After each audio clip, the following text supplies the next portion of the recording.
JT Bear coming to you once again from inside my experimental aquaponic greenhouse, and in this video I want to discuss growing Malabar spinach. Got Malabar spinach growing in a couple of different situations right now, but I want to focus on the two that are in my greenhouse. This one here is growing in soil. As you can see, I've got it kind of wrapping around an old tomato cage that I've cut the bottom off of, and it's got some pretty sturdy leaves.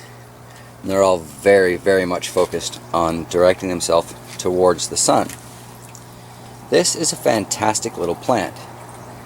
It's only July. Let's see if I can get some focus on there. And it's already starting to form its basic flower pods that will eventually, hopefully, become some of next year's seeds.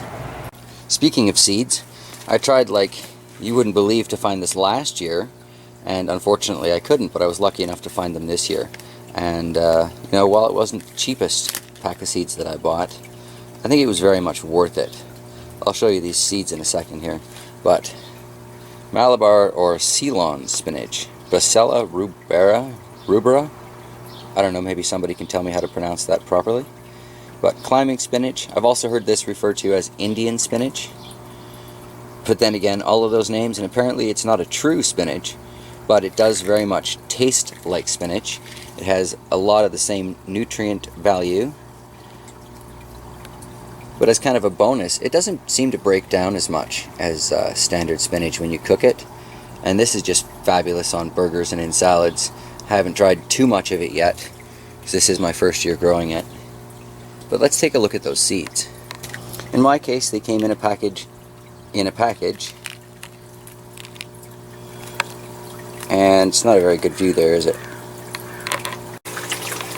Here in my hand here, you can get kind of a better idea of what the seeds look like.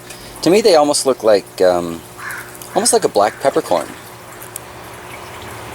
But apparently those are going to come to me from those.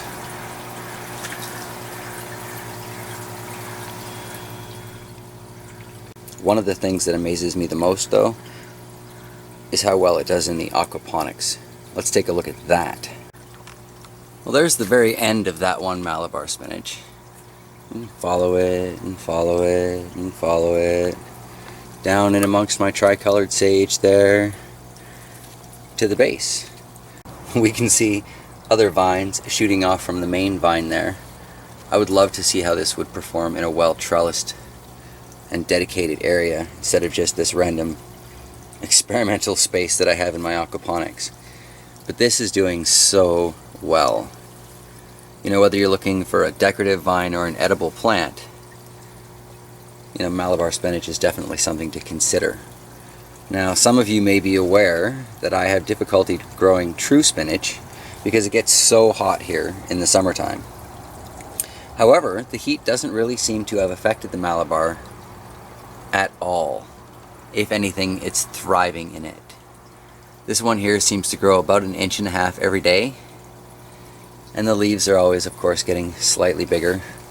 We just pluck the large ones from the base there, throw it into whatever we're cooking, and the vine grows on. Really, there's not a lot to growing Malabar spinach. It's a fairly easy plant. If you can find the seeds, I strongly recommend it. It's, like I say, it's not a true spinach, but it's got the flavor, it's got the nutrients, and it's a much sturdier plant. Let's just put it that way. So, I don't know how it is for a cash crop, because I can't say that I've seen Malabar spinach for sale anywhere in a produce department, but it's definitely saving us a few bucks, and it's definitely enhanced quite a few meals already. I really look forward to seeing just how many places I can use it. That's all for this video. Thanks for watching. Go out there, grow yourself some Malabar spinach.